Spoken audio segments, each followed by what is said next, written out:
Hi guys, and welcome back to my channel. Thank you for tuning into this video. So today I am going to be sharing with you how I was able to survive first year of PhD. Yo, listen, first year was absolute madness. Like, it was so crazy. I had like so much up and downs and tears and joys and everything in between, and I'm going to be sharing the story. I'm going to be giving you all the gist of my experience in first year, with the hope that, if you want to do a PhD, or if you know anyone that wants to do a PhD, or if you just want a story of like how I was able to overcome the challenges of being in first year of a PhD program, just here with me, and I'm going to be giving you all the details. If you're new to my channel, welcome. My name is Eni. I film videos about my life and my experiences with the hope that it would help somebody. So yeah, please subscribe to my channel if you think that you like my content. Also, I'd like to say a big thank you to all my subscribers. Thank you for all the comments and all the likes and all the sharing. I really appreciate it, and please don't stop. I really love it when I hear your comments and when you show me love. I really appreciate it. So yeah, stay with me because I really appreciate your comments. Right, so I'm just gonna go into this video and I'm going to be sharing my first year experience, and I hope that you find it interesting. My PhD is in mechanical engineering. I'm looking at scale deposition mechanisms in oil and gas production, and the reason I actually chose to do the PhD in the first place is because after my undergrad I wanted to work first and then do a PhD, but I couldn't get a job because I think it's because I did a bachelor's. I think a lot of jobs, they want people that have at least a master's before they can take them in for a job. But to be fair, I really liked the academic environment when I was in my undergrad. I really liked the challenge of just learning new things and the challenge of engineering, and I also really like analytical things. I'm very good with maths, and I've got the analytical side, and I like a good challenge. I like studying late, and after my undergrad I was so disappointed. I didn't want it to stop. Like, I was having such a great time with just the whole university experience, and I wanted to do it all over again. So that's why I chose to do the PhD. So when the opportunity came for a PhD, I just thought it was a no-brainer, and I just grabbed it. So yeah, first year was it was very interesting. There was it was like a roller coaster. There was a lot of ups and downs.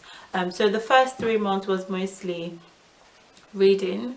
So I was just like getting familiar with the topic, understanding what people have done in the past. I was understanding the limitations of the current research in the area that I was looking into, and the gaps, and also my potential contribution to the field. So I was doing a lot of reading to understand what has been done in the past, and I was also trying to develop my experimental techniques. I was trying to develop the spreadsheet that I use for my calculation and understanding the thermodynamics, the kinetics. These are all engineering jargon.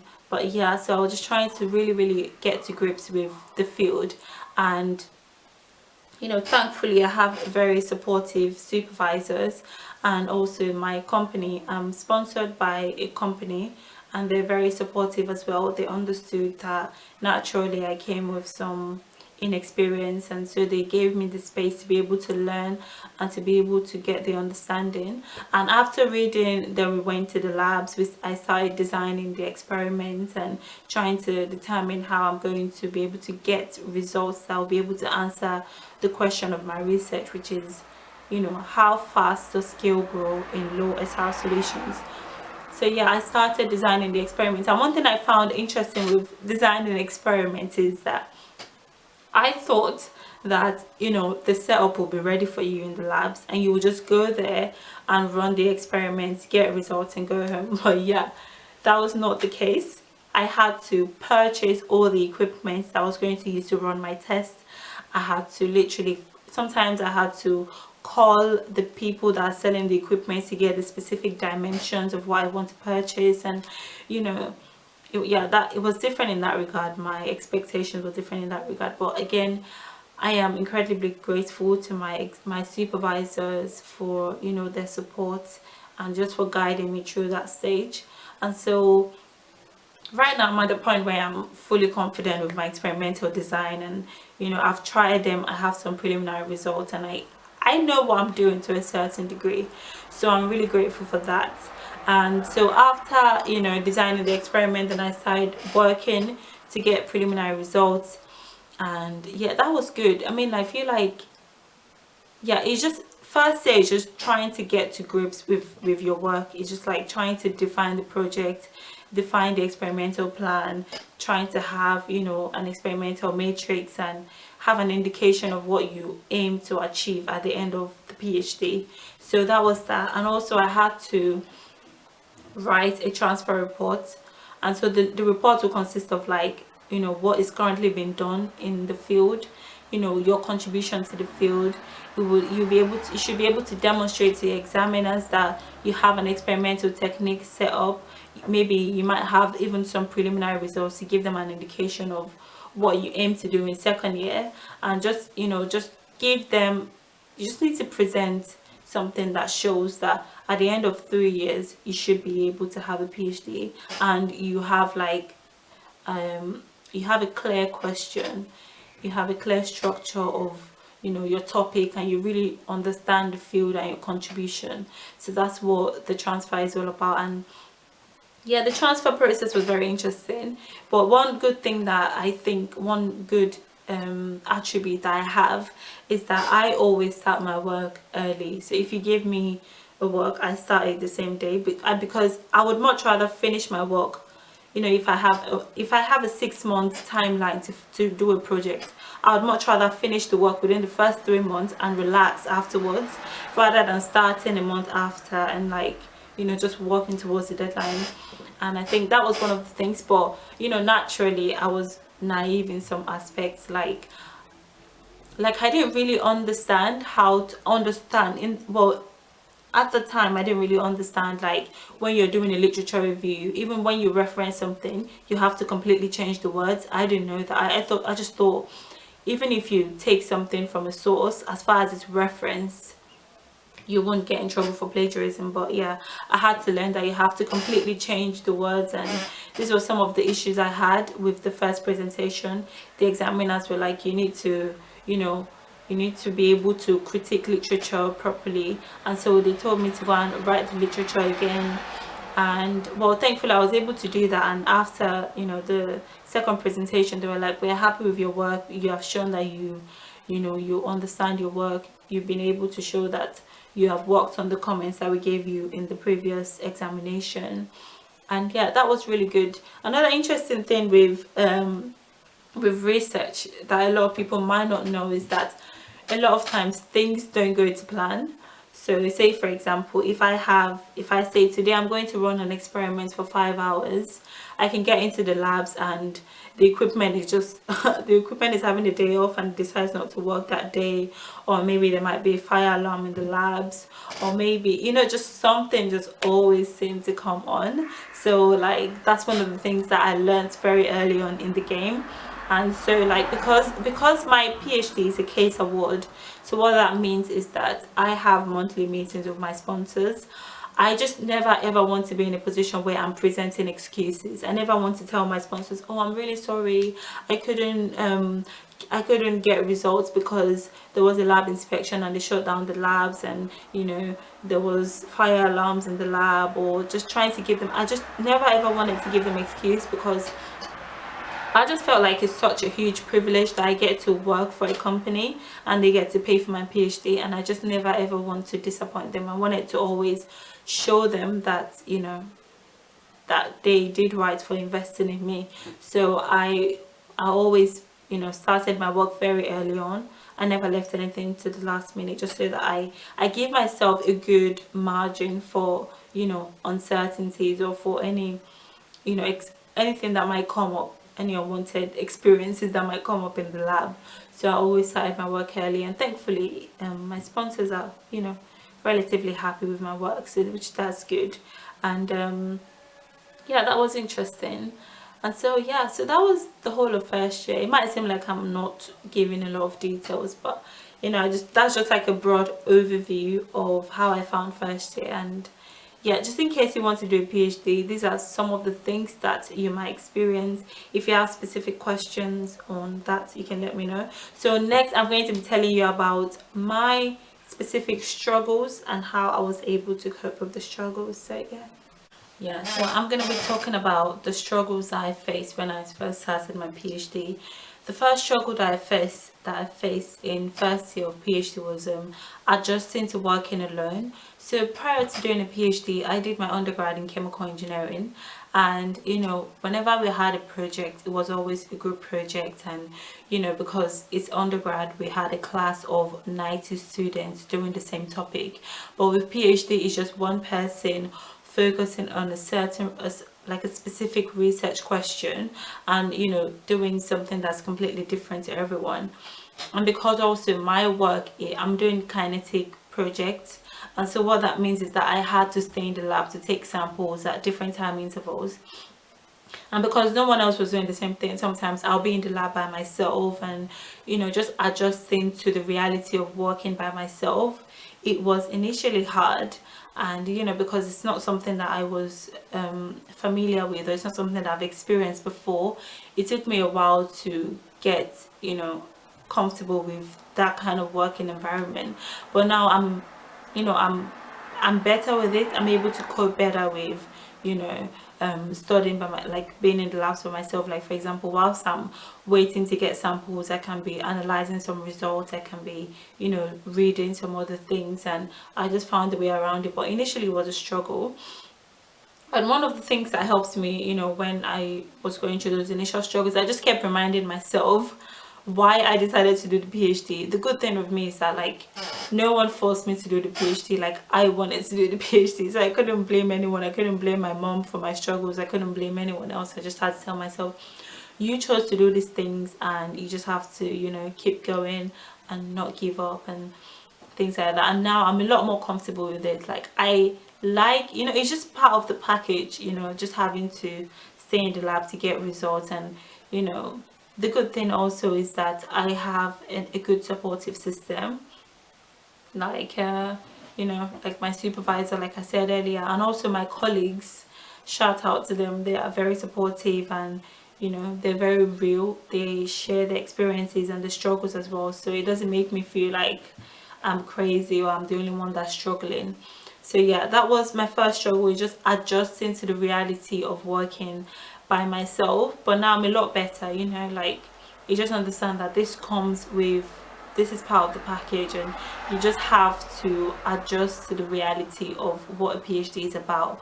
And I thank God that I was able to push through for the first year, and by the grace of God I'll keep going. The second struggle that I faced was dealing with the challenges of dealing with negative people. Like prior to doing a PhD, again, I've never been in a situation where someone is literally like almost going out of their way to create a bad image of me. And it was very like shocking, because what happened was, initially when I first started my PhD, there were some people in the university that you go to when you need like support. Say for example, if you need to purchase equipment, you go to them, and they sometimes if they're purchasing equipment, they can just add your list to their batch. And so sometimes I go to them, or sometimes if you have a leak, if your equipment breaks down, you go to them. And so something happened with one of the guys where he went around telling some of my colleagues that Annie's always asking for help, she doesn't understand basic things. And that really hit me, because I've never been in a situation where someone was literally going out of their way to say something negative about me. And you also went to tell my supervisor, and yeah, I just really struggled with that, because it's one thing to actually tell my supervisor, but then it's another thing to go around and telling my colleagues that Annie doesn't understand basic things and she's always asking for help. Like, you're not helping me run my he was not helping me run my experiment, neither was he helping me write my papers or analyze my results. All he was doing was purchasing equipment and like helping me fix a hole in the cell. So I was like really disappointed with that. And you know, one thing I did confront him whenever he tells me to my face that I'm always asking for help. I tell him I don't like it when he speaks to me like that and things like that. But now I know that the next time he speaks to me in a derogatory way, I'm just going to report him to the head of school, because I don't get this. There is no justification for that. You know, that is actually a form of bullying. Going around telling my colleagues, like, I don't understand basic things. How is that supposed to affect my confidence? Walking around the university knowing that someone is saying that kind of nonsense about me. So, you know, the reality is that there is nothing I can do about people like that. You know, I can only control myself. I can't do anything about other people's actions. So, you know, right now, if I find out that he's saying negative things about me, I'll just go and report him to the head of school. But you know, in those moments I just kept reminding myself of this Bible verse that says, do not be overcome by evil, but overcome evil with good. And you know, just also understanding that people are shaped by different experiences, and you have no control over people's behavior. Basically, you just have to focus on, you know, trying to be a better person yourself, and not allowing other people's negative, you know, behavior have an impact on you. Being able to still, like, just not being bitter from a negative experience, just being able to still remain sane and just to keep going regardless of the negative experiences. And it's part of life. It's a part of the building process. And so, like, that was another experience, that was another thing that I struggled with. And thankfully, you know, just keep reminding myself of the Bible verse that says, do not be overcome by evil, but overcome evil with good. That really helped. The other struggle that I had was with self-doubt. And well, the good thing actually is that before I started my PhD, I read a book about, you know, the difficulties and the challenges of doing a PhD. And basically in the book I learned that, you know, whilst doing a PhD, it's normal. A lot of PhD students, they go through this season where they have imposter syndrome, and this is when they feel like, you know, they don't deserve this PhD, they can't do this and things like that. And so, you know, just having that understanding for me, to remind that, you know, this is part of the package, and you know, this is also part of the experience, and you just have to overcome that thought, and you just have to keep pushing. And you know, this is why I have supervisors to support me and to guide me. It takes the whole village to do a PhD. Like, you know, it's not just, I'm not just by myself. I have supervisors to help me. And also I thank God for my faith, because being a Christian, you know, I understand that sometimes God gives us more than we can handle, so that we learn to rely on him. And also just knowing that, like, even if I don't understand something, I can always ask questions, I can always read and just keep learning. I think one of the good things that PhD has taught me is PhD has helped me to realize the strength that I do know that I have. You know, sometimes you don't know how strong you are until you're pushed, you're in a situation where you have to be strong, so you just have to keep going. So yeah, one of them is self-doubt, and just understanding that you're not by yourself. And you know, for me, like, just having my faith as a Christian, yeah, I would always recommend Christianity. If you're not Christian, being like, my faith is something that has really kept me going. Like some Bible verses that says, fear not, for I'm with you, I will never leave you nor forsake you. When the Bible says those kind of things, I just keep reading it to remind myself. Sometimes I even make it my screensaver, just so that it's in my face every single day, just to like keep me going when things get difficult. And lastly, the last challenge that I face is just staying motivated, especially with COVID, because the labs were shut down, and I haven't been in the labs for like 5 months now. And sometimes you're just like, you know, I'm just been analyzing results and reading for a while, like, are things ever going to get better? You know, if will it be okay for me to go back into the labs? Will I be able to have, you know, the same energy, or am I so comfortable with staying at home that it would be hard for me to go back to uni? All these questions just come into my head. And you know, for me, it's just all about reminding myself of why I chose to do the PhD, and understanding that a PhD is supposed to be difficult. Like, it's not supposed well, I don't know if difficult is the right word, but I know a PhD is supposed to be challenging. A PhD is not something that is just a walk in the park. And naturally, with like COVID, like, everyone is suffering, and things had to be on a halt for a certain period of time, but thankfully things are picking up now, and you know, yeah, we'll be going back to the lab soon. So yeah, that is just like a brief overview of my experiences and my challenges and how I was able to overcome first year of PhD. And yeah, I will just continue giving you guys updates, continue to pray for me, continue to share my videos and support me. Everything that you do means the whole world to me. Also, don't forget to click the notification button so that if I post a video, you get notified, because I know that sometimes you don't get notified when I post videos. So yeah, please keep the notification button, click the notification button if you would like to, you know, get notified when I share my videos. Thank you so much for watching this video. Please don't forget to like, comment and subscribe to my channel, and I hope to see you in my next video. Bye.